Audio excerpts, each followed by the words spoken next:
conversations. So if you want to be a successful entrepreneur, there's one word that needs to describe everything about you, and that is growth. So in this episode, what we're going to be talking about is how to develop a growth plan. Every single entrepreneur, I believe it doesn't matter whether you're at the top, at the bottom, you're just starting out, you already have millions and billions of rands. It doesn't matter. Every single entrepreneur needs a growth plan. And I want to talk to you today about how do we actually build a growth plan for ourselves. So there's a saying that I heard that my pastor taught me. I don't think he developed it. I'm not sure. So whoever did say this for the first time, credits to you. I'm not sure who you are, but credits to you. But the saying goes as follows. You grow by the people you know, the places you go, and the books you read. So those three things is very important for your growth plan. Who are the people that you know? Who is your network? What is going on in your network? Is your network actually growing? Are you expanding your network? The places you go. What are the places that you are visiting? And then the books you read. Okay, so those three things, I'm going to jump into them more specifically in more videos in the future that's going to talk about that. But what I want to talk about is you need to develop those three things in the following areas if you want to be a successful entrepreneur. So the first part that needs to grow if you're an entrepreneur is you as a person, okay? Your mind, your spirit, and your body. Okay, when I speak about your body, I do not mean your waistline. Okay, I mean your, you need to stay fit, you need to stay healthy, you need to do those things, because if you want to live a long life, if you want to be, running a business, it takes a lot of energy, and to do that, you need to be in a good physical condition. So you need to go to the gym, you need to exercise, you need to eat healthy.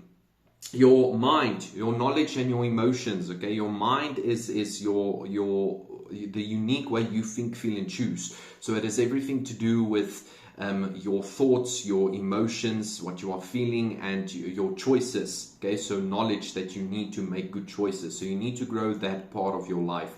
Okay, you need to expand it by reading, by doing emotional regulation, figuring out what am I feeling. That's one of the first things if you go to counseling. What they're going to teach you, a lot of people oftentimes they struggle with depression, they struggle with anxiety, there's a lot of inner turmoil, and the biggest reason why most of the times is because they don't do emotional regulation. They don't identify the emotions, what they are feeling, and understanding why they are feeling it. And that's essentially what a psychologist does, is they help you to figure out those emotions and how to cope and live with them. So you need to be able to grow that part of your life. And then the last part of the you as a person is your spirit. Okay, you are a spirit. Okay, you say, I'm not a Christian. That doesn't matter. You are still a spirit. Okay, every single one of us, we make choices based on our most fundamental philosophical view. And whatever that might be for you, you have to expand that thing. You have to grow that thing so that you are able to make good decisions wherever you go. So, I'm a Christian. So for me, growing my spirit means I need to read my Bible. I need to pray. I need to go to church. I need to go to home cell, our small groups. I need to be involved in my spiritual community, and I need to grow there because it's good for me. So that's the first area. The second area that you need to grow in, especially if you want to be a successful entrepreneur or business leader, is your worldview. Your view of the world has to expand and it has to grow.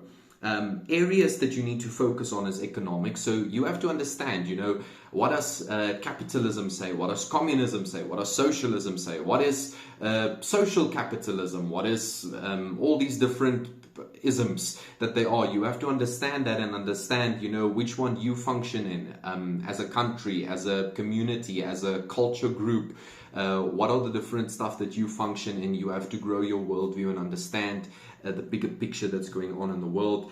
The same with politics. I believe every single person, you do not necessarily have to get involved. You don't have to run for mayor or be a ward officer in your what do they call it, in like your inner city. You don't have to do those things, but you have to be aware of what is happening in the political realm, because what's happening in the political realm has a very big effect of how you're going to run your business, how you're going to run your life, the education that your children will receive, everything. So you have to understand, how does government function? Who is my governmental leaders? You have to know what they stand for, and you have to vote.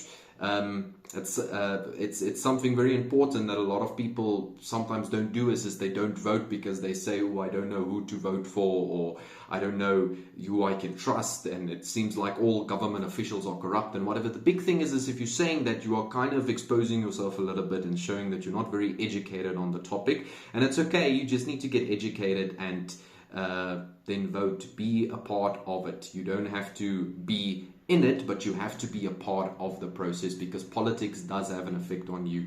So that's politics. Culture, you have to grow in your culture.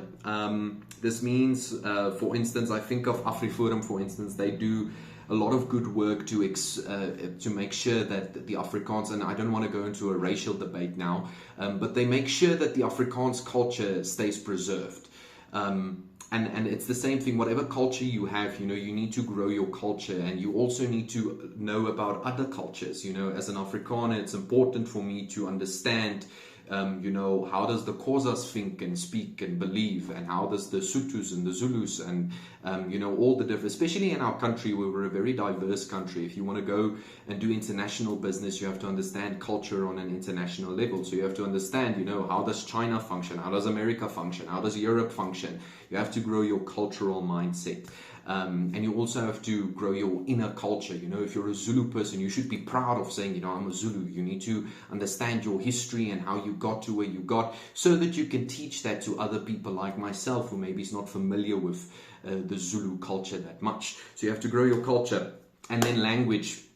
So I recently had a discussion with Musi Maimani, and one of the things that he said is, if you want to reach people, you want to influence people, you need to learn their language. And language is not necessarily, I speak Afrikaans and English, now I must learn how to speak Xhosa. That's a part of it, but it's not everything. I also need to learn to speak the language of economics. If I want to do business in schools, I need to learn to speak the language of teachers and principals. If I want to do business in the inner city, I need to learn to speak the language of politics. So that's kind of the idea that's with language. Okay.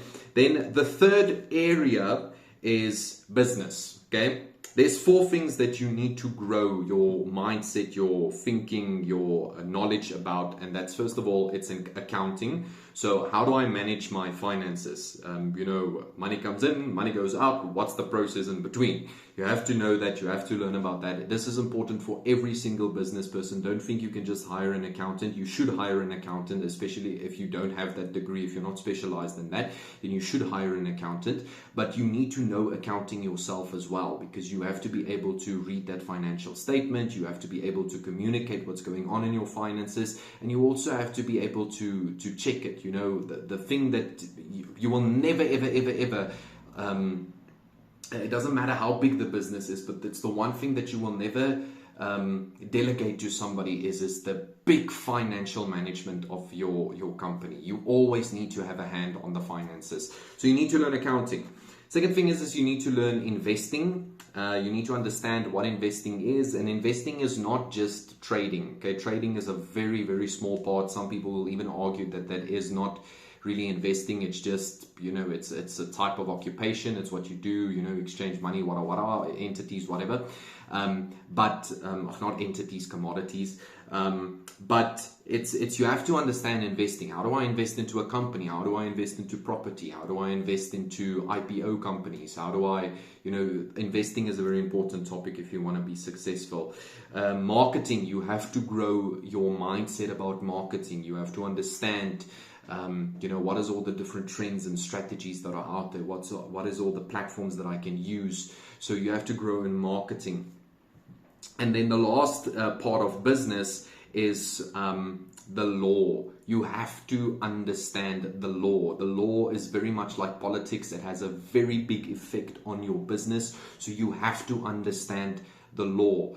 They can change laws. They can bring old laws back. They can keep laws, and if you don't understand it, you can really get yourself into a lot of trouble. If you want to be a successful business owner, you have to understand the law.